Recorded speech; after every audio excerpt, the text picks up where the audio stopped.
Donc, croyez-vous que l'euro restera toujours la deuxième puissance monétaire dans quelques années? Alors moi, je vous dis oui.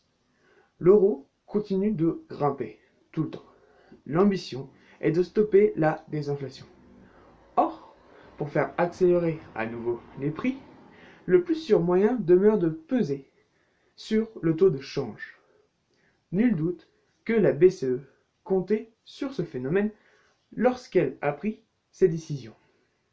Or, l'euro s'est encore renforcé depuis le mois de mai dernier, peut-être, où il s'est changé contre 1,30 $.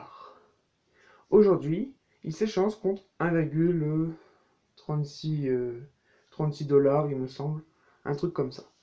Soit une hausse de environ 4,7%. Pourquoi donc la BCE, qui mène la politique la plus accommodante de son histoire, ne parviennent-elles pas à peser sur le cours de l'euro? Alors, simple. C'est à cause... Enfin, la réponse est simple. C'est l'austérité. La stratégie de dévaluation interne menée par la zone euro qui vise précisément à maintenir le cours de la monnaie tout en améliorant la compétitivité externe de la zone. Autrement dit, elle met en place un modèle économique fondé sur le développement des exportations et sur la rééducation des importations.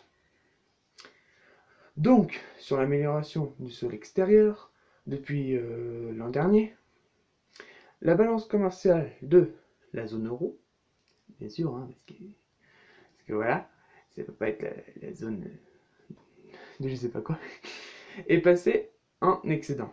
Logiquement, cela alimente la demande d'euros et réduit la demande de dollars. Mais bon, pour que l'euro finisse au fin fond du trou, il en faudrait. Hein. Parce que tant que la stratégie de dévaluation interne sera en œuvre en zone euro, la tâche de la BCE, donc la Banque centrale économique européenne, sera très complexe.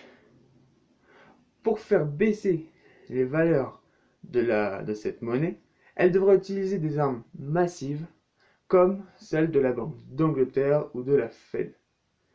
De simples baisses de taux ne suffiront pas pour que l'euro ne finisse pas deuxième puissance monétaire.